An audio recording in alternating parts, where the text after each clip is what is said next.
हरे कृष्णा.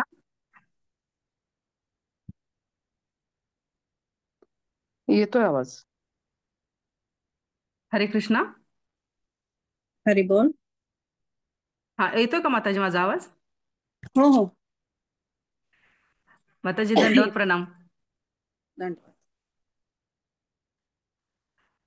मी सर्व बारामती वैष्णवींना माताजींच्या विषयी थोडीशी ओळख करून देते माताजींची.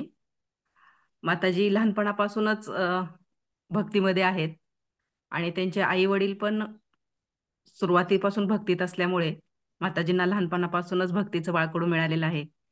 त्यांचे आई वडील निगडीमधील सिनियर भक्त आहेत.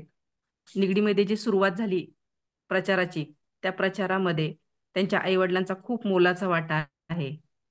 निगडीचे आपले राधेश्याम प्रभूजींनी जेव्हा प्रचाराला सुरुवात केली, त्यावेळी त्यांच्या आईवडिलांचं खूप मोलाचं मदत प्रभूजींना आणि प्रचारामध्ये झालेली आहे. माताजींचे माहेरचे सर्वजणच, बहीण भाऊ आई वडील, हे सर्वजण भक्तीत आहेतच. पण त्यांना सासरही भक्तच घर मिळालेलं आहे. सासरी पण सर्वजण भक्त आहेत. म्हणजे मुरलीधर प्रभूजी असतील, राधाराणी माताजी असतील, हे सगळे सिनियर डिवोटीज आहेत. ते चांगले काउन्सिलर पण आहेत. आणि याचबरोबर चेतना जो मुलींसाठी कार्यक्रम घेतला जातो, त्याच्याही या स्पीकर आहेत. अशा खूप सिनियर माताजी आज आपल्याला लाभलेल्या आहेत मार्गदर्शनासाठी. मी माताजींना विनंती करते की आम्हाला आपलं मार्गदर्शन मिळावं, उपकृत करावं. हरे कृष्ण। सभी को मेरा दंडवत प्रणाम। इतना जो मुझे मेरे बारे में बोला है, मैं उसके लायक नहीं हूँ। पर जैसे आपने कहा कि अगर आपको अच्छा संस्कार मिले बचपन से तो बहुत इजी होता है भक्ति में आगे जाने का। तो ये श्रेय तो मेरे माता पिता का है ही, और राधेश्याम प्रभु और गौरांग प्रभु जी के जो अनन्य कृपा है, उसके लिए ही हम थोड़ा भक्ति कर सकते हैं। तो आज का जो टॉपिक है वो तो जपा के बारे में है ही। तो हम जानते हैं कि अ, आध्यात्मिक जीवन में अगर प्रगति करना है तो प्रभुपाद जी कहते हैं कि 99% हमारा आध्यात्मिक प्रगति किसके लिए होता है? हमारा जप के लिए। और 1% जो बाकी है वो सत्संग में। अगर ये दोनों अगर आप अच्छे से करेंगे या हम अच्छे से करेंगे तो हम निश्चित रूप से भगवान के धाम जा सकते हैं और भगवान की अनन्य सेवा कर सकते हैं, ये तो निश्चित है ही। तो हमारे इस्कॉन में जप के ऊपर इतना सारा अगाध महिमा है और लोग इतने बारे इसके बारे में इतने अच्छे से समझाते हैं ताकि हमारे मन में एकदम वो बैठ जाए कि जप करना कितना अनिवार्य है हमारे लिए। और आप सब जो इकट्ठे हुए हैं सुबह, और सब गृहिणी हैं, सब वर्किंग पीपल है, तो इसका ये अर्थ है कि आपने जपा को अपने निजी जीवन में इतना इम्पोर्टेंस दिया है। ये देखकर एक तो ये होता है कि पूरा माहौल है वो एकदम स्फूर्ति होता है। हम देखते हैं ना कि इतना चैंटिंग अच्छा कर रहे 30-35 लोग जो है, तो इतना अच्छा लगता है। सुबह के टाइम ब्रह्म मुहूर्त के टाइम अगर जप करते हैं तो बहुत अच्छा लगता ही है, और ऊर्जा तो प्रदान होती है। और अपने निजी जीवन में भी इतना अच्छा पूरा जीवन, या जीवन का तो दूर की बात है, बाकी का जो समय है आगे हम ना जो दिनचर्या करते हैं उसमें भी कितना हमको अच्छा ऊर्जा मिलती है। तो ये निश्चित रूप से जो प्रभुपाद कहते हैं अगर हम अपने निजी जीवन में उतारते हैं तो डेफिनेटली उसमें प्रगति होती है। तो ये मेरे लिए बहुत सौभाग्य की चीज है कि मैं जपा के बारे में आप जैसे अच्छे भक्तों के साथ अगर शेयर कर पाऊँ, तो ये मेरी I can feel my self very fortunate. तो थोड़ा बहुत हम जपा के लिए नहीं, जपा जो है उसके बारे में चर्चा करेंगे। तो मैंने एक लेक्चर में सुना महाराज जी कह रहे हैं कि अगर हमें पता है कि जप इतना अच्छा है तो इसके बारे में कितनी रुचि लेनी चाहिए और उसमें कितना हम अपना ध्यान देना चाहिए। तो जप को अच्छे करने के लिए उन्होंने एक बार बोला था कि 3 P, इंग्लिश में जो लेटर पी है, वो 3 P's अगर हम अपने निजी जीवन में अपनाएंगे तो हमारा जपा अच्छा भी होगा। अच्छा होता, आई मीन अच्छा होगा ही, पर उसको अच्छे से बेहतर कर सकते हैं। क्योंकि बेहतर करना तो डेफिनेट है ना, क्योंकि अगर हम वहीं पे रुकेंगे तो स्थायी हो जाएंगे, स्टैग्नेंट हो जाएंगे। तो अगर हमको भक्ति में आगे बढ़ना है, तो जो जो अपने को बताते हैं हमारे गुरु या वरिष्ठ वैष्णव, उसको हम अपने निजी जीवन में उतारेंगे तो डेफिनेटली प्रगति होगी। तो कहते हैं कि 3 P, इंग्लिश का जो अक्षर है पी, उसके ऊपर हम थोड़ा चर्चा करेंगे। पहला पी है फिलोसफी, फिलोसफी मतलब तत्व ज्ञान। दूसरा पी है प्रैक्टिसेस, हमारे जो अभ्यास है। और तीसरा पी है पीपल, भक्त या लोग। तो हम क्या चर्चा कर रहे हैं इसके ऊपर, ये 3 चीजों के ऊपर वापस मैं दोहराती हूँ। पहला पी है फिलोसफी, तत्व ज्ञान। दूसरा पी है प्रैक्टिस, अभ्यास। तीसरा पी है पीपल, जो लोग हैं। तो पहला पी है फिलोसफी। ये बहुत जरूरी है कि हम जो भी करते हैं, जो भी करते हैं भक्ति में, एसोसिएशन हो, बुक रीडिंग हो, चैंटिंग हो, डांसिंग हो, जो भी हो, फिलॉसफी उसके पीछे क्या तत्व ज्ञान है वो जानना बहुत जरूरी है। नहीं तो कोई भी ऐरा गैरा आके हमको कुछ भी सुना देगा और हम उस वो राह पे भटक जाएंगे। तो उसको एकदम पक्का करने के लिए हमको तत्व ज्ञान होना बहुत जरूरी है। क्यों कर रहे हैं, है कि नहीं? नहीं तो ऐसे ही कोई ऐरा गैरा आके हमको बहका के चला जाएगा।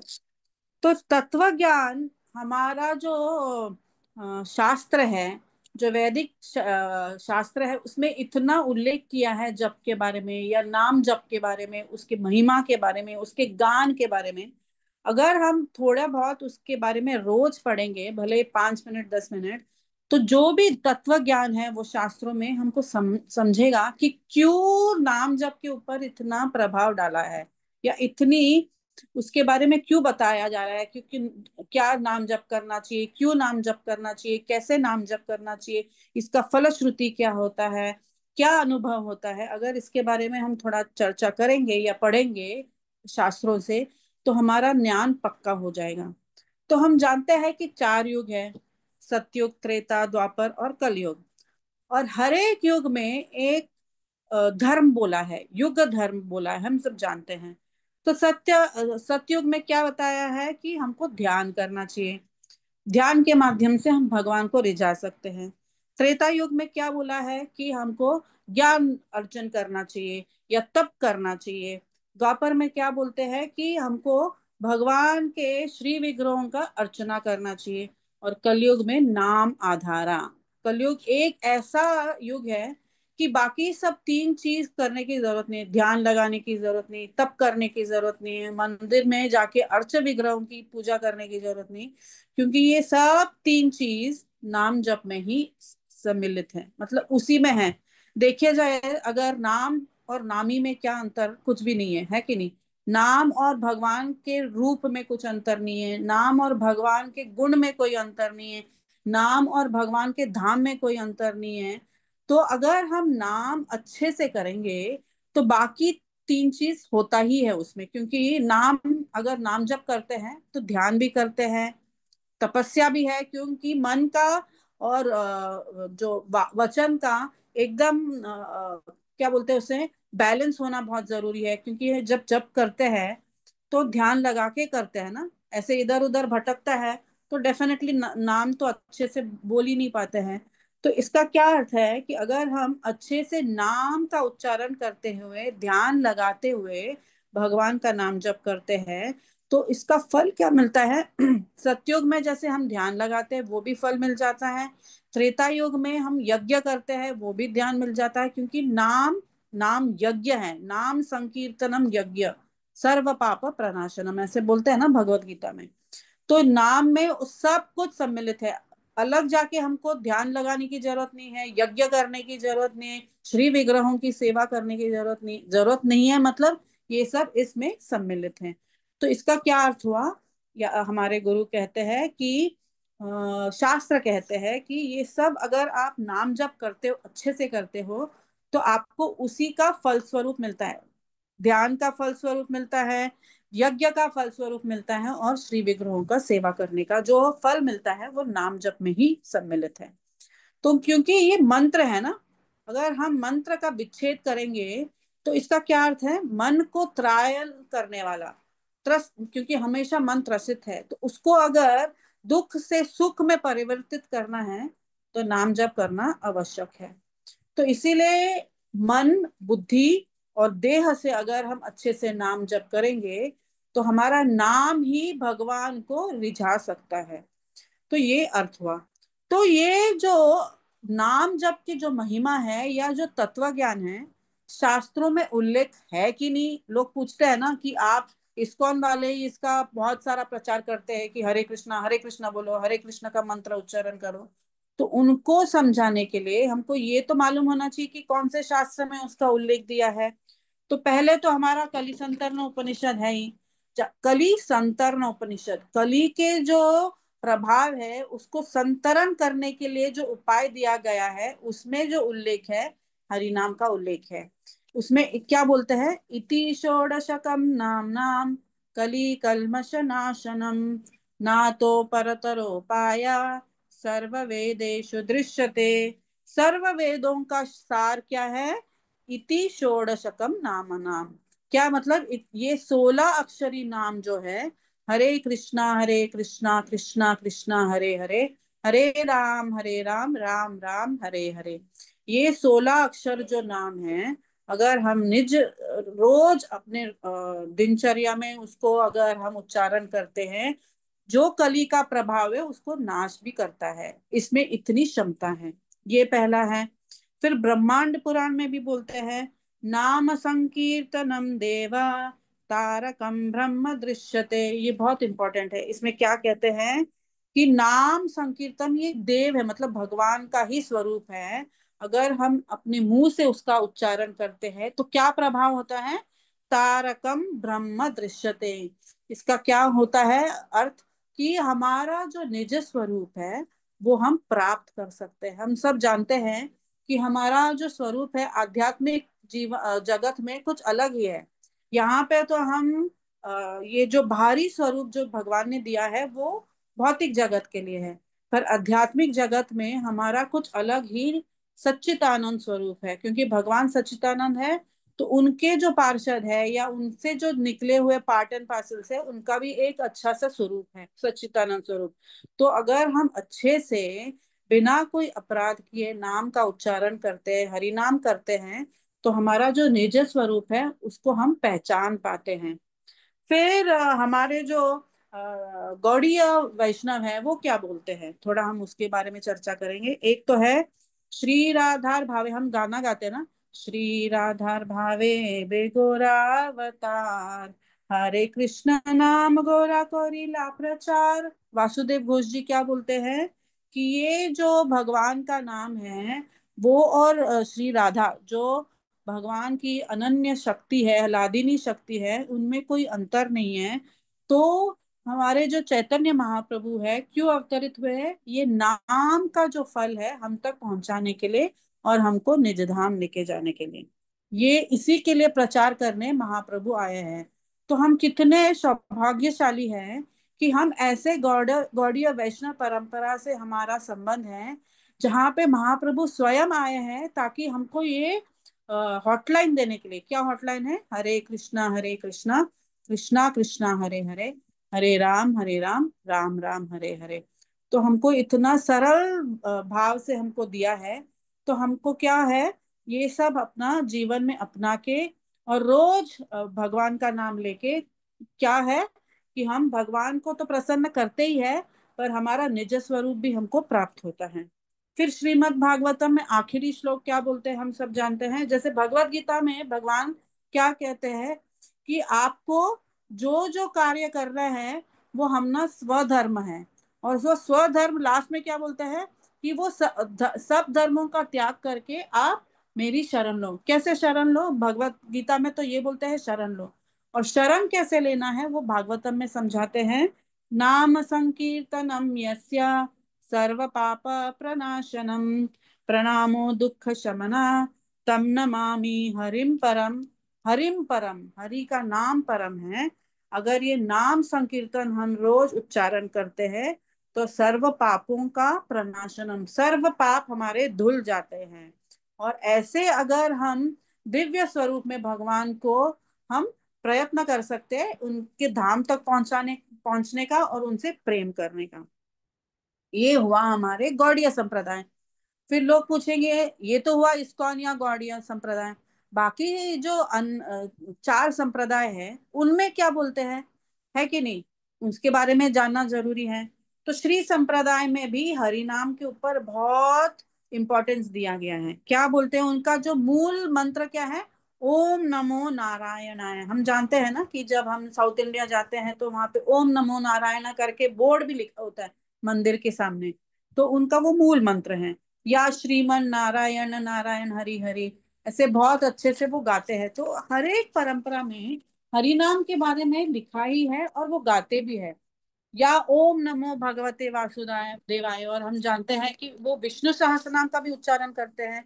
ओम विष्णु विष्णुर्वषट्कारे भूत भव्य भवत प्रभु भूत कृत भूत भृत भावो भूतात्मा भूत भावना, ऐसे आगे जाके हजार नाम भगवान विष्णु के बारे में वो हमेशा रोज बोलते हैं। अगर आप जाते हो श्री संप्रदाय में, जो भी साउथ इंडियंस हैं वो रोज विष्णु सहस्त्र नाम का गान गाते हैं। तो यही है कि हर एक परंपरा में हरि नाम के बारे में दिया है और लोग उसको अच्छे से उच्चारण भी करते हैं। फिर रुद्र संप्रदाय में जो विष्णु स्वामी है वो क्या कहते हैं, श्री कृष्णम शरणम मम। तो ये हुआ रुद्र संप्रदाय। फिर कुमार संप्रदाय, उनके क्या मूल मंत्र हैं, वासुदेव मंत्र के बारे में उच्चारण करते हैं, या दश अक्षरी मंत्र का उच्चारण करते हैं। फिर हमारे, अगर हम महाराष्ट्र में हैं तो वारकरी बंधु के बारे में तो बात करना अनिवार्य है। तो वो तो हम सब जानते हैं कि वो हरि हरि विठल जय हरि विठल गाते हैं। तो ये अगर सारे जो परंपरा है, एक चीज कॉमन है कि उनके जो मूल मंत्र है वो हरि के बारे में ही है। हरि का नाम उच्चारण करना और रोज उसको अपने निजी जीवन में लागू करना। तो ये हुए फिलॉसफी के बारे में। तो ये रोज अगर हम पढ़ेंगे तो हमारा भी श्रद्धा भगवान के नाम के प्रति और अटूट बनेगा। और ऐसे श्रद्धा से अगर हम नाम जप करेंगे तो हमारे जो अभ्यास है, दूसरा पी क्या है, प्रैक्टिसेस, अभ्यास। पहला तत्व ज्ञान होना जरूरी है, क्योंकि अगर उसके बारे में हम जानेंगे तो हम प्रैक्टिस कर पाएंगे ना। नहीं तो ऐसे ही फालतू में हम करेंगे, 2 दिन करेंगे और तीसरा दिन भूल जाएंगे। तो अगर दृढ़ निश्चय से करना है तो तत्व ज्ञान जानना जरूरी है। दूसरा है अभ्यास। अभ्यास करना भी जरूरी है। अगर हम निजी जीवन में उसको, वो तत्व को अपने जीवन में नहीं लागू करेंगे तो हम एकदम फेल हो जाएंगे, डावाडोल हो जाएगा हमारा जो जीवन। तो इससे हमारे भागवतम में ये अभ्यास के बारे में बहुत, उसके बारे में इम्पोर्टेंस दिया है। और बहुत सारे ऐसे एग्जाम्पल्स भी हैं। एक एग्जाम्पल तो हमारे अजामिल है। हम सब जानते हैं अजामिल की स्टोरी। तो अजामिल तो कन्याकुब्ज जो ब्राह्मण परिवार से वो थे, और उनके माता पिता ने उनको बचपन से ही वो सारे संस्कार दिए गए ताकि वो अच्छे से भक्त बन पाए। और उन्होंने अपने माता पिता के जो संस्कार है रोज वो अपनाते थे। जैसे गंगा जल लेके आते थे, यज्ञ जो, क्योंकि तब के ब्राह्मण रोज यज्ञ करते थे, तो यज्ञ के जो सामग्री थे उसको इकट्ठा करने के लिए वो हमेशा अजामिल को भेजते थे। तो क्या हुआ, एक दिन ऐसे अजामिल के माता पिता ने उनको बोला कि यज्ञ की तैयारी करनी है, तो आप लकड़ी लेके आइए।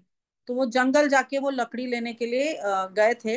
तो हम सब जानते हैं कि भागवतम में उल्लेखित है कि वो जब जा रहे थे जंगल में अंदर, तो वहां पे जो यौवन म्लेच्छ थे उन्होंने क्या किया, वो परिहास कर रहे थे अपने आप में, और एक वेश्या स्त्री के साथ उनका संग था, और हंसी ठिठल्ली कर रहे थे और व्यभिचार कर रहे थे। तो जब अजामिल की दृष्टि पड़ी उनपे, तो ऑब्वियसली बोलते हैं ना कि हमारा ध्यान अगर भटक जाएगा तो हमारा पूरा समय भी भ्रष्ट हो जाता है और हम वैसे आचरण करने लगते हैं। भगवत गीता में कहते हैं ना कि हम एक चीज अगर हम उसके ऊपर हमारा ध्यान जाता है तो हमारा मन भटक जाता है। तो अजामिल के बारे में भी ऐसे ही हुआ। तो उन्होंने जो व्यभिचारी स्त्री के साथ उन्होंने जब देखा, वेश्या स्त्री के साथ, तो उनका मन ललचायित हो गया और मन बुद्धि सब भ्रष्ट हो गया। तो धीरे धीरे उनका संग कुसंग में परिवर्तित हो गया, और उनके माता पिता जो संस्कार दे रहे थे वो सब भूल गए। और वो वेश्या स्त्री के साथ उनका संग जब उठना बैठना हो गया उसके साथ, तो वो ऑब्वियसली ऐसे होता है ना, जैसा संग वैसा रंग। तो धीरे धीरे उनका जो पूरा उन्होंने जो संस्कार पाया था वो सब नष्ट हो गया। और वेश्या स्त्री के साथ वो रहने लगे। हालांकि वो शादीशुदा थे। तो वो वेश्या स्त्री के साथ उनका जब संग हुआ तो ऑब्वियसली बच्चे हुए। तो उन्होंने वो उसके जो सारे मांग पूरा करने के लिए उन्होंने पूरा गलत तरीका अपनाया, डाक डकैती किया, चोरी लच्चे किए। तो ऑब्वियसली ऐसे जब करता है कोई आदमी तो ऑब्वियसली भ्रष्ट हो जाता है। तो उनके बच्चे भी हो गए। और 80 साल की उम्र में उनके जो एक छोटा पुत्र पैदा हुआ। तो ऐसे हुआ कि उनके घर में कोई भक्ति वेदांती संत आए थे। तो उन्होंने पूछताछ जब किया, उनका थोड़ा बहुत आवभगत किया, तो उन्होंने बोला कि आप इसका नामकरण करना था। तो बोले कि आप कृपया उनको नामकरण का कुछ नाम सुझाए। तो जो एक संत थे, महात्मा थे, उन्होंने बोला कि इसका नाम, बच्चे का नाम आप नारायण रखो। तो नारायण नारायण जैसे छोटा बच्चा होता है घर में तो वो तो लाडला होता ही है। नारायण इधर आओ, नारायण ये करो, नारायण पानी लाओ, नारायण ये करो। तो पूरा दिन नारायण नारायण नारायण करके उनके मुंह से उच्चारण निकलता था। तो यहाँ पे अगर हम सोच सकते हैं कि क्यों ये व्यक्ति जो भटक गया था, जो मतलब सीधा आदमी कोई चोरी चकारी नहीं करता, हम तो नहीं करते ना, पर ये आदमी इतना गिरा हुआ था, फिर भी उनके घर में संतों का आगमन कैसे हुआ और उसके ऊपर बच्चे का नाम नारायण कैसे हुआ।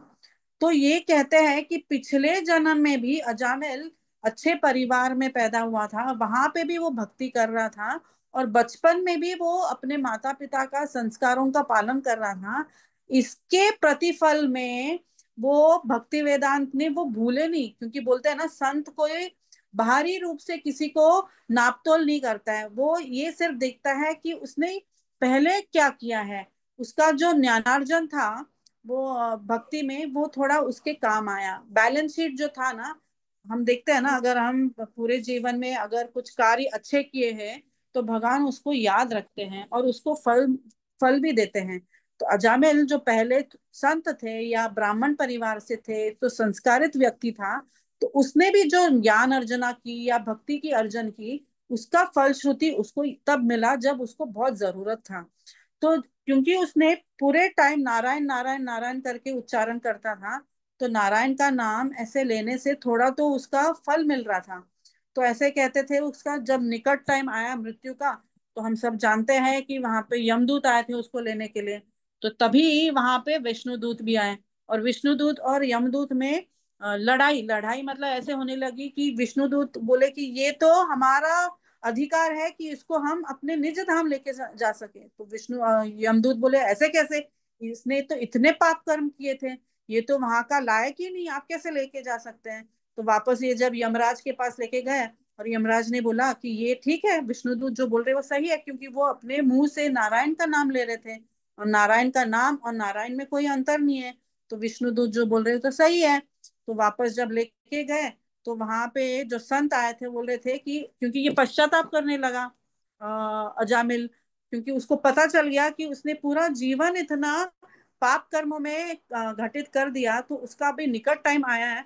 तो उसने अच्छे से पूछा कि क्या कर पाऊं साधु कि मैं अपने ये पाप जीवन से मैं उभर आ पाऊं। तो उन्होंने कहा कि आपको पश्चाताप करना है। तो पश्चाताप करने के लिए वो क्या पिलग्रिमेज के तीर्थ यात्रा के लिए गए, और वहां पे उन्होंने इतने अच्छे से पश्चाताप किया, रोज वो नाम जप करते थे। और आखिर में कहते हैं कि भगवान ने अपने स्वयं मतलब उन्होंने एक रथ भेजा ताकि उनको अपने निज धाम लेके सकें। और अजामिल ऐसे एक व्यक्ति थे, वो ऐसे ही देह में, उनका जो देह था वही देह में वापस भगवान के धाम चले गए। तो ये क्यों कह रही हूँ, क्योंकि उन्होंने प्रैक्टिस किया था ना, अभ्यास किया था, बचपन में भी अभ्यास किया था और पश्चाताप के स्वरूप में भी उन्होंने नाम जप का अभ्यास किया था। तो अभ्यास करना बहुत जरूरी है। सिर्फ तत्व ज्ञान से हमारा कुछ नहीं हो गया। तत्व ज्ञान ऑफकोर्स पुष्टिकरण होता है अगर हम अच्छे से अभ्यास कर सकते हैं। ये हुआ। फिर दूसरा स्टोरी तो आता है Gajendra. Anang Gopi, can I talk for 10 minutes और is it time Yeah, up? sure, sure. No, not at all. Yeah. या तो गजेंद्र महाराज में हम देखते हैं, उन्होंने अपने पहले जीवन में भी उन्होंने अभ्यास किया था। और जब गजेंद्र थे तो भी जब विकट परिस्थिति में उन्होंने क्या किया, नाम जप करके भगवान को पुकारा और वो कमल के द्वारा उन्होंने भगवान को रिझाया। तो अजामिल भी, गजेंद्र महाराज भी, उन्होंने ऐसे किया था। और एक साउथ इंडिया के एक अच्छे संत थे केशवाचार्य करके, तो वो हम जैसे मैंने बोला वो श्री संप्रदाय से थे। तो जो भी वहां के जो प्रक्रिया था, वो अभ्यास था, वो रोज अपने निजी जीवन में वो करते थे। और एक दिन ऐसे उनको स्फूर्ति मिली कि मुझे वृंदावन जाना है। तो वृंदावन जब गए तो बोलते हैं ना, जैसा हमारा देश होता है वैसे हम भेष भी करते हैं, हमारा रंग ढंग भी ऐसे होता है। तो वो ब्रजभाषी में या ब्रज जीवन में वो ढलने लगे। और वो राधा कृष्ण से वो बहुत प्रेरित हो गए और हमेशा रोज हरे नाम जप करते थे। तो ऐसे एक दिन हुआ कि उनके घर पे उनकी एक छोटी सी कुटिया थी, ऐसे कोई महल नहीं था क्योंकि वो बाबा जी थे। तो उनके कुटिया में ब्रजवासियों का आगमन हुआ, तो उन्होंने अच्छे से उनका अवभगत किया, पानी पूछा, क्योंकि वो कोई इतना बड़ा कोई उनका रसोई नहीं था, तो उनके घर में पानी था, तो उन्होंने पानी उनको दिलाया। तो ये जो उन्होंने पूछा, केशवाचार्य महाराज ने उनको पूछा कि आप कुछ प्रसाद पाएंगे क्या। तो संतों ने बोला कि आप ब्रजवासी हो क्या, आप नाम जप करते हो क्या। और उसके ऊपर उन्होंने क्या पूछा कि दीक्षा लिया क्या उन्होंने। तो हालांकि ये श्री संप्रदाय से वो दीक्षित भक्त थे, तो उन्होंने बोला हाँ महाराज जी हमने दीक्षा लिया है। तो बोलते कि आपके क्या देह पे कोई ऐसा चिन्ह नहीं है, जैसे हम जानते हैं ना, हम ये वैष्णव तिलक लगाते हैं। तो उन्होंने बोला है महाराज जी, देखो आप दिखाते हो, मैं दिखाऊंगा। तो उन्होंने वो चद्दर ओढ़ा था, तो चद्दर को निकालते देखा कि उनके अंग पे उन्होंने श्री संप्रदाय के जो भी मुद्रा थी, जैसे पद्म का ये था, फिर एक कौंच था, एक लोटस था, जो भगवान के चार भुजाओं में होते हैं ना, तो उनके शरीर पे वो चिन्ह था। और उससे बड़े क्या थे, उनके वक्षस्थल पे हरे कृष्ण नाम का एक चिन्ह था जो उसको मिटा नहीं सकते थे। तो ये जो संत समझ गए कि क्योंकि ये अभ्यास कर रहे थे, तो उस अभ्यास का जो फल स्वरूप था, उनके शरीर पे चिन्ह था ही, पर उसके ऊपर हरि नाम का जो चिन्ह था वो कभी मिटा नहीं सकते थे, वो मिटाने की कोशिश कर रहे थे। हम देखते हैं ना, अगर हम ये तो मिटा सकते हैं ना पानी से, पर केशवाचार्य के वक्षस्थल पे जो चिन्ह था वो मिटा नहीं सकते थे। तो इसका क्या अर्थ हुआ, हमारे आचार्य बताते हैं कि अगर हमारे निजी जीवन में हम अभ्यास करते हैं हरि नाम का अच्छे से उच्चारण करने का, अपराध विहीन जप करने का, तो हमारा अभ्यास ही हमारे गंतव्य तक पहुंचा सकते हैं। तीसरा हुआ, पहला हुआ तत्व ज्ञान, फिर हुआ अभ्यास, अभी तीसरा और आखिरी है, जो भक्त है उनके साथ हमारा संबंध कैसा है और उनके साथ कैसे उठना बैठना है, वो भी जरूरी है। कहते हैं ना कि जैसा संग वैसा रंग। शराबी को अगर अच्छे से शराब पीना हो तो मदिरा लाई जाएगा, क्योंकि वैसे ही लोग वहां पे आएंगे। विद्या अगर अर्जन करना है तो हम विद्यालय जाएंगे या ग्रंथालय जाएंगे। तो वैसे ही भक्तों का अगर संग पाएंगे तो हमारा जीवन भी भक्तिमय हो जाएगा। जैसे हम बोलते हैं ना, हमको अगर सूर्योदय देखना है या सूर्य का प्रकाश हमारे जीवन पे अगर लाना है, लागू करना है, तो हमको सूर्य देखना है या सूर्य में, सूर्य प्रकाश में जाना है, तो वो किरण हम तक पहुंचेगा। वैसे ही हमारे भक्ति को आगे बढ़ाने के लिए ऐसे अनन्य भक्तों का संग पाना बहुत जरूरी है। तो ऐसे मैं दो उदाहरण दूंगी। एक तो रामानुजाचार्य, एक बार रामानुजाचार्य का ऐसी दिनचर्या था कि हर एक गांव में जाके वो बसते थे और 7 दिन का प्रवचन करते थे श्रीमद् भागवतम के ऊपर। तो उनके साथ उनके जो ब्रह्मचारी शिष्य भी रहते थे और सन्यासी भी उनके साथ जाते थे, ऐसे पड़ाव बनाते थे और वहां पे 7 दिन भागवतम की कथा होती थी। और ऐसे एक इम्पोर्टेंट था कि जहां पे भी वो बसते थे पूरा गांव भर वो वैष्णव बन जाते थे।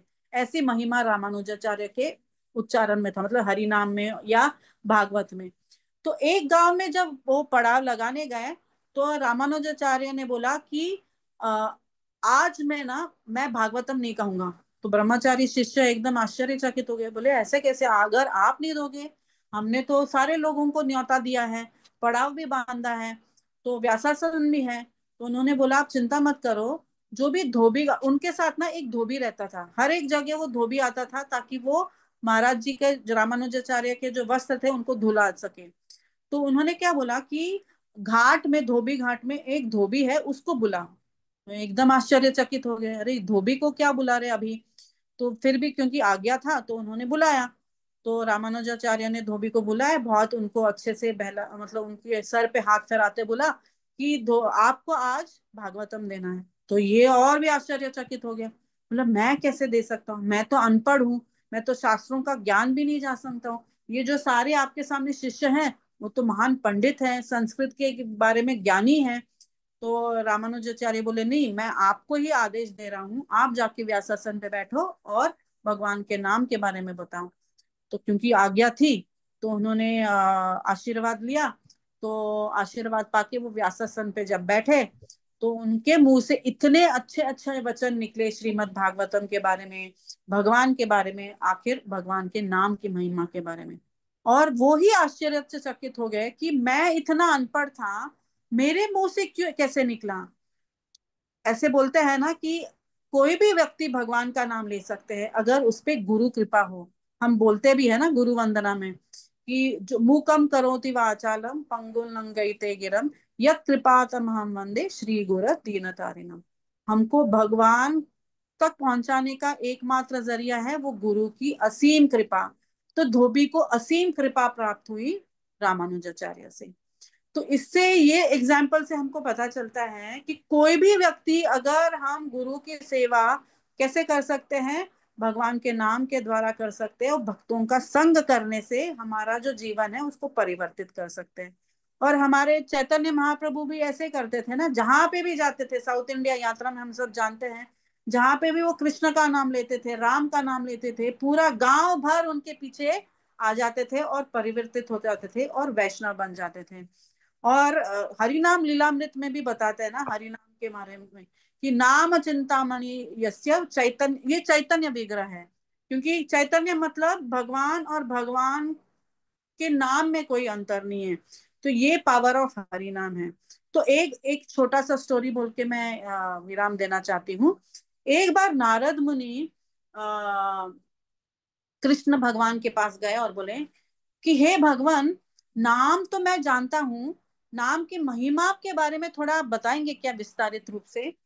तो कृष्ण बोले कि मैं नाम की जो महिमा है या उसके बारे में आत्म साक्षात्कार क्या होता है, मैं आपको एग्जाम्पल के द्वारा आपको बताना चाहता हूँ। मैं वाक्यों में नहीं उच्चारण करना चाहता हूँ, आपको प्रैक्टिकली बताना चाहता हूँ।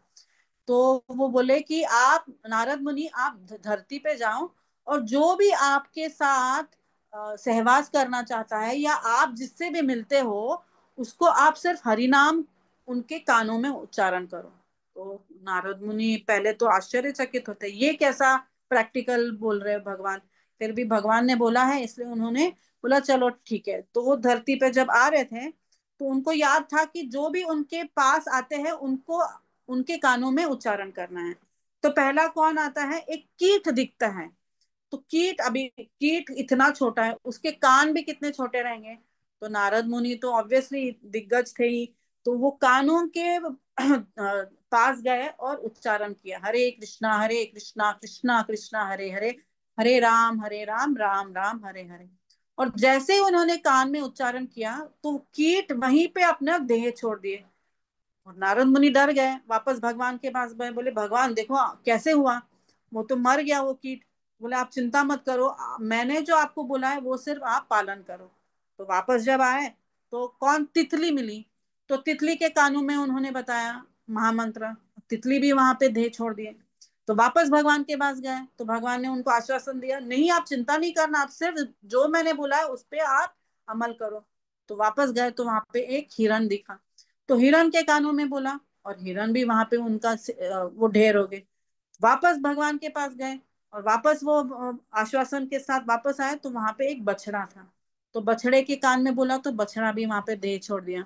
और आखिर में तो बोले वे भगवान देखो, चार लोगों का साथ मेरा हुआ तो चार लोग वहीं पे देह छोड़ दिए, अभी आखिरी बार जाता हूँ। तो भगवान बोले चिंता नहीं करना, सिर्फ इस बार करो। तो वापस वो जब जा रहे थे एक राज्य में गए जहाँ पे एक राजा था और उसके घर में एक नवजात शिशु था। भी नवजात शिशु वो डर गया, भैया ये अगर मैं इनके इसके कानों में बोलूं और ये मर जाए बच्चा तो राजा तो मुझे क्या पता नहीं क्या देगा सजा। फिर भी क्योंकि भगवान ने बोला है तो उसके कानों में उन्होंने उच्चारण किया और वैसे ही हुआ। ये बच्चा था, वहां पे देह छोड़ा और तुरंत उसका रिजरेक्शन, इंग्लिश में रिजरेक्शन बोलते हैं। मतलब इसका क्या अर्थ है कि वो वापस उठ गया बच्चा। और बच्चे बच्चे ने बोला कि नारद मुनि आप चिंता नहीं करो, आप जानते नहीं हो क्या कि मैं कौन हूँ। तो नारद मुनि बोले मैं कैसे जान पाऊंगा, मैं तो आपसे अभी पहले मिला हूँ। क्योंकि ये बच्चा बोलने लगा।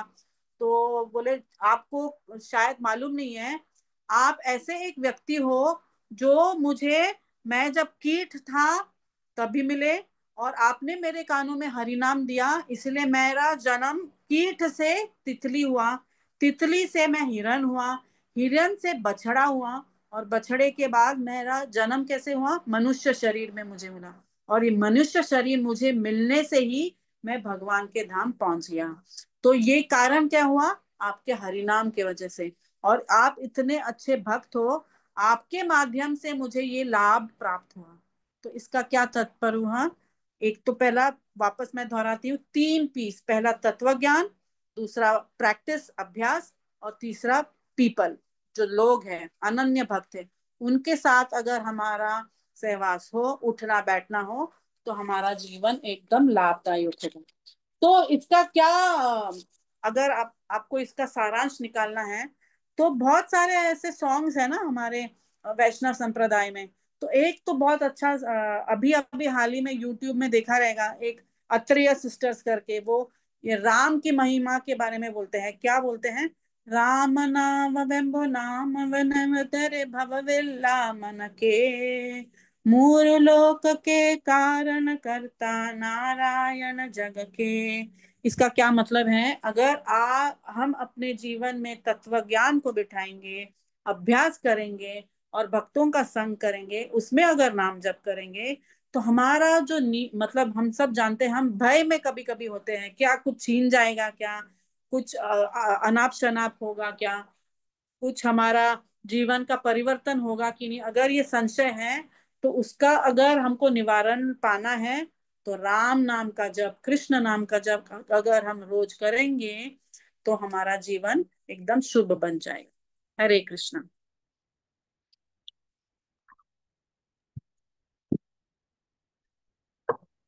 हरे अच्छा कृष्णा। कल्पना. हं. हा, हरे कृष्ण. आता जे आवाज येतोय. हाँ येते येते। हरे कृष्ण. दंडवत प्रणाम. बारामती प्रणाम। वैष्णवी समितीतर्फे माताजींचे खूप खूप मनापासून आभार. आमचे सर्वांचे खूप सौभाग्य आहे माताजी, तुमचे एवढे अनमोल मार्गदर्शक भेटले. आज माताजींनी हरिनामाबद्दल खूपच प्रेरणादायी लेक्चर दिले.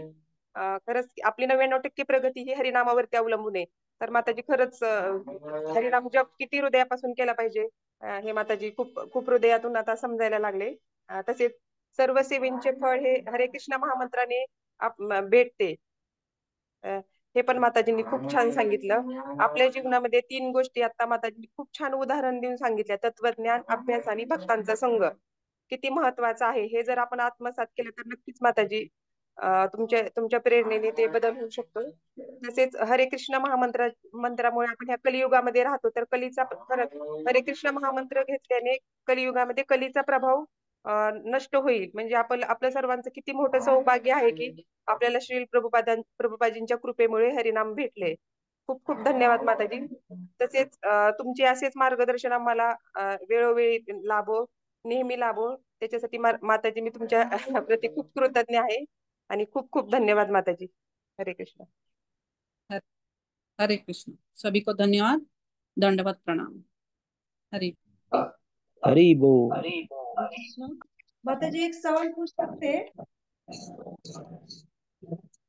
हरी बोल. यस माताजी लेफ्ट झाले का? Sorry sorry, yes. अं, खूप छान क्लास दिला खरं तर तुम्ही, एक वेगवेगळे शास्त्रांची उदाहरणं देऊन. खूप शास्त्र ऐकले की आपली श्रद्धा अजून वृद्धिंगत होते. तर तुम्ही आजामेळ्याचं उदाहरण एक दिलं, की आजामेळ्याचं उदाहरण एक खूप नेहमी आपण ऐकतो, आजामेळ्याचं उदाहरण की कशा पद्धतीने हरिनामाची कृपा त्याच्यावर झाली. हे ऐकताना मला एक प्रश्न पडला की आजामेळाचं हे उदाहरण आपण नेहमी हरिनामासाठी प्रेरणादायी आहे.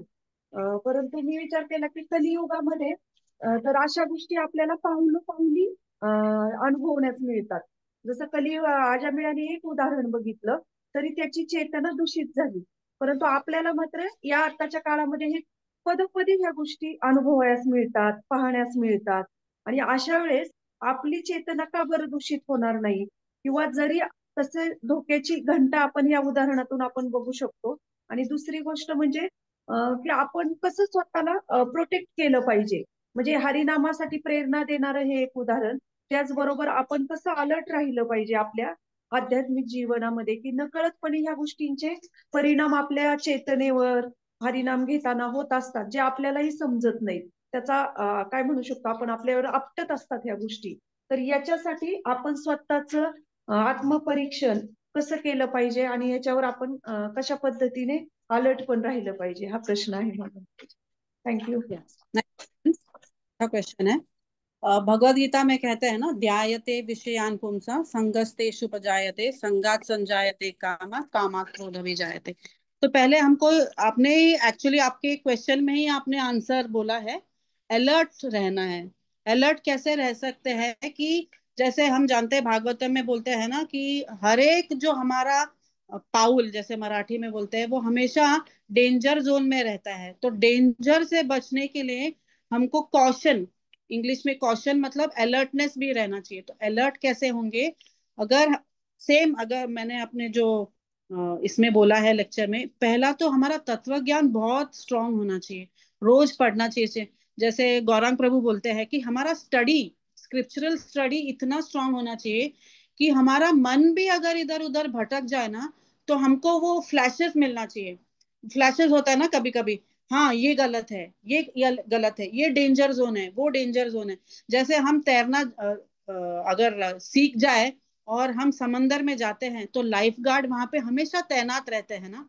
पर हमको अगर ओवर कॉन्फिडेंस हो जाए, नहीं नहीं ये समंदर हमको कुछ नहीं करेगा, हम जाएंगे, तो एक्चुअली नाश हमारा ही होगा। एक बार ऐसे ही हुआ था यात्रा में, शायद पुरी में, महाराज और यात्रा कमेटी ने बोला था कि समंदर यहाँ पे ना करंट बहुत तेज है, जिसको भी लगता है कि वो तैराकू है वो पहला सावधानी में रहे, क्योंकि अगर हम ओवर कॉन्फिडेंट होते हैं, नहीं मैं तैरना जानता हूँ मुझे कुछ नहीं होएगा, वही व्यक्ति पहले डूबता है। तो ऐसा एक था बंदा हमारे जो यात्रा में आए थे, तो उनको लगा वो बहुत अच्छा तैराकी है, मैं चला जाऊंगा अंदर। वो चले गए और वो लपेट में आ गया। तो फिर वहां पे जो लाइफ गार्ड थे और अपने जो भक्त थे, भक्त क्या अपने महाराज ने उनको वापस लाया। तो उन्होंने क्या बोला, पहला तो हमको अपने आप पे ओवर कॉन्फिडेंस नहीं रहना चाहिए। कॉन्फिडेंस रहना अच्छा है, पर ओवर कॉन्फिडेंस से हमारा पतन होता है।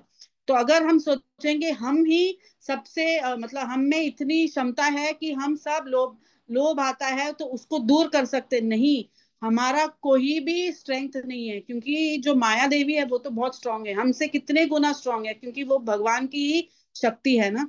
तो हम उससे कैसे क्या बोलते हैं, उससे कैसे हम फाइट कर सकते हैं? तो फाइट कैसे करेंगे? अपना तत्व ज्ञान हमारा स्ट्रांग होना, अभ्यास। इसलिए मैंने वो महाराज ने वही बोला, पहला तत्व ज्ञान फिर प्रैक्टिस। प्रैक्टिस अपना इतना स्ट्रांग होना चाहिए, और प्रैक्टिस के साथ हमारा संग इतना स्ट्रांग होना चाहिए कि जब हम वहां पे वो डेंजर एरिया में जाते हैं ना, तो तत्व ज्ञान अगर नहीं बचाएगा तो हमारा प्रैक्टिस बचाएगा, और प्रैक्टिस नहीं बचाएगा तो हमारा 100% हमारे जो भक्त है वो हमको बचाएंगे। अगर देखते हैं ना कि ये सब जो सारा हमारा जो प्रयत्न क्या है कि हम ऐसे भक्तों के साथ रहे जो हमको बचा सके। अगर हम अग्नि में हाथ डालते हैं तो पीछे हटाने के लिए हमारे जो एल्डर्स है वो बचाते हैं ना, जैसे हमारे माता पिता है या हमारे टीचर से बचाते हैं।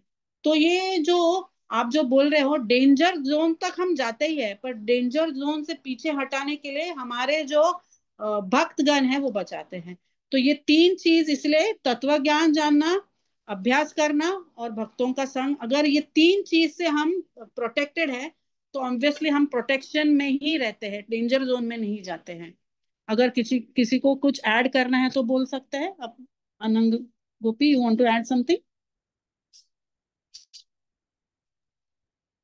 No, you rightly said कि we need devotees at हम सबको भक्त लोगों की each and every step पे जरूरत पड़ती है। ते मला खूप छान वाटलं तुम्ही सांगितलेलं की डेंजर झोन मध्ये आपण जाऊ शकतो पण डिवोटीज बरोबर असणं खूप महत्वाचं आहे. Yes, thank you. हरे कृष्ण. जैसे मैंने बोला, वो जो भक्त थे वो समुद्र में चले गए तो वहां पे भक्ति बचा पाए और गुरु महाराज ही बचा पाए. तो ओवर कॉन्फिडेंस नहीं रहना चाहिए, कॉन्फिडेंट रहना जरूरी है, पर ओवर कॉन्फिडेंस हमको मार देता है. पर नीला, ये जो कॉन्फिडेंस एंड ओवर कॉन्फिडेंस, हाँ, क्या इतना पतला लाइन है वो दोनों के बीच में कि हमको पता नहीं चलता कि कब हम करेक्ट. कॉन्फिडेंस से ओवर कॉन्फिडेंट हो जाते हैं. सो या मेरा प्रश्न ये है कि हाउ हम लोग कैसा ओवर कॉन्फिडेंट होने से, लाइक हाउ वी नो कि आई एम ओवर कॉन्फिडेंट और I am not, like confident and over हाँ. कॉन्फिडेंट में से कैसे डिफरेंशिएट करें? हाउ टू अवॉइड या become over confident, how to identify कि मैं ओवर कॉन्फिडेंट हूँ, या ये भी हमको कैसे पता चले? करेक्ट. या ओवर कॉन्फिडेंट इसको कहते हैं कि मेरे अलावा कोई और नहीं जो मुझे बचा सकता है, मैं ही, मुझ में ही क्षमता है और किसी में क्षमता नहीं है. इसका क्या अर्थ है कि आप भगवान से ज्यादा आपको, मतलब आप समझते हो कि आप भगवान से ज्यादा बहुत शक्तिशाली हो या भगवान के नाम से आप बहुत शक्तिशाली हो. कॉन्फिडेंस होना, कि कॉन्फिडेंस किस पे होना? शास्त्र के ऊपर होना, भक्तों के ऊपर होना, नाम के ऊपर होना. हाँ, कुछ भी हो जाए ये हमको बचाएगा, ये कॉन्फिडेंस है, ये अच्छा कॉन्फिडेंस है, ये सकारात्मक कॉन्फिडेंस है. पर नकारात्मक मतलब जो हम सोचने लगते हैं कि हम में ही क्षमता है और किसी चीज में क्षमता नहीं है, या किसी और शैली को हम नीचा गिराते हैं. नहीं, ये he is not, I mean, in the sense, I'm trying to make it clear.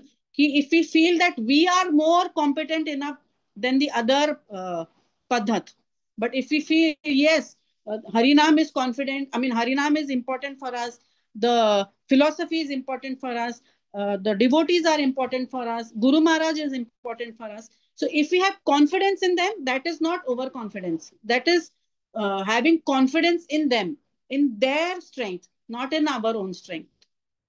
Hopefully, I made it clear. Yeah, yeah.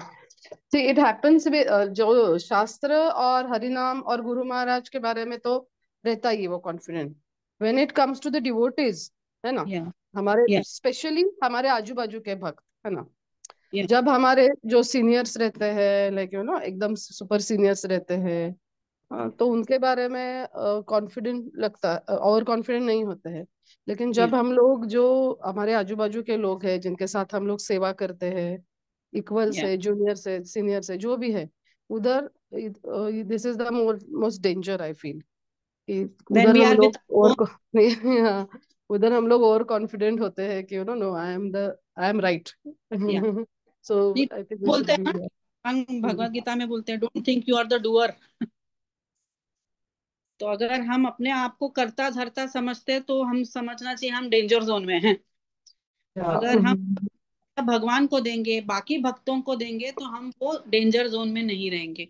Basically हम अपने आप को अगर करता धरता समझते तो वहां पे ही प्रॉब्लम होता है. तो वहां पे भी हमको सावधानी बरतनी चाहिए. नहीं, एक्चुअली मैं नहीं करता धरता हूँ.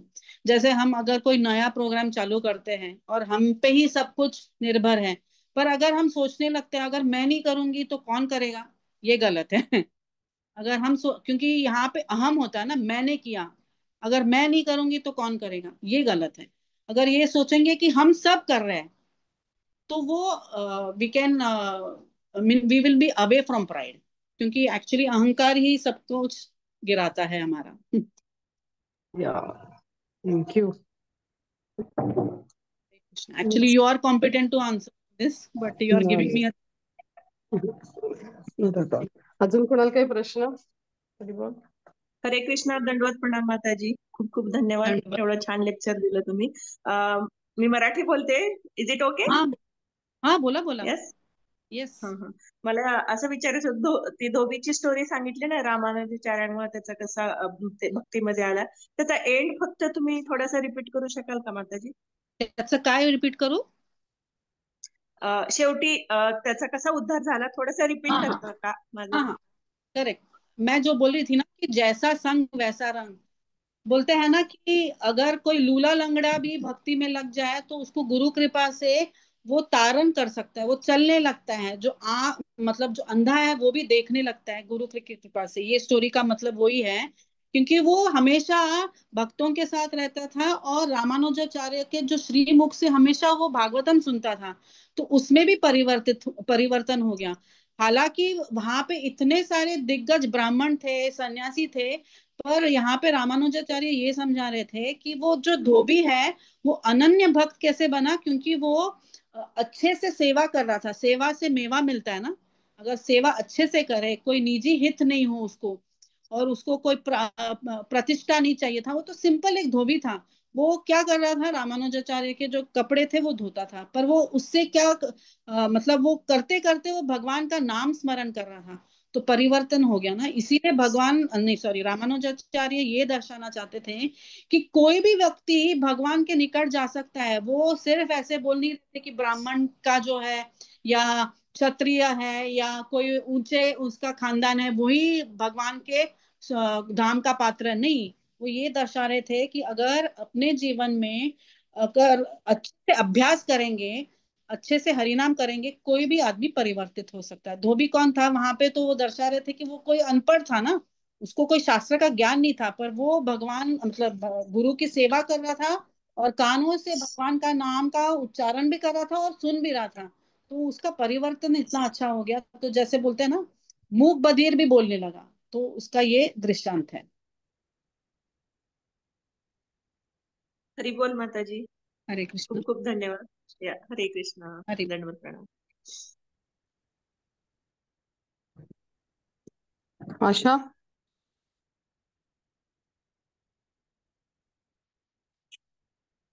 हरि बोल। हा, हरे कृष्ण माताजी. हरि आहे का कोणाला काही प्रश्न? हरी बोल. प्रश्न नेहमीच माताजी आहे खूप माताजी. छान पुढच्या वेळेला केव्हा त्यांचं क्लास असेल तोच प्रश्न आहे. खूप छान सांगितलं माताजी. खूप छान उदाहरणं दिली तुम्ही. मस्त. थँक्यू माताजी. खूप थँक्यू प्रॅक्टिकल माताजी. थँक्यू. आन्सर्स मिळाले. आणि आनंदगोपी माताजींना पण थँक्यू की ते भरपूर जणांना आमच्या समोर इतके प्रयत्न करतात की मार्गदर्शन मिळावं सगळ्यांना आणि छान पद्धतीने सगळ्यांचा जपा व्हावा. यासाठी तुम्हाला खूप खूप धन्यवाद आणि लवकरच तुमचं परत ऐकायला मिळावं माताजी. आता थँक्यू तुम्ही माताजी. सगळेजण त्यांच्या मागे लागले. तुम्ही थँक्यू आहात आनंदगोपी माताजी त्यांच्या मागे लागायला, त्याच्यामुळे आम्ही निवांत. तुम्ही सगळेजण. चालेल. हरी थँक्यू व्हेरी मच. थँक्यू धन्यवाद प्रणाम हरे माताजी. खूप छान कृष्णा. वाटलं. थँक्यू माताजी. थँक्यू माताजी. धन्यवाद. थांबूयात मग. जय. थँक्यू. हरि बोल. हरी बोल.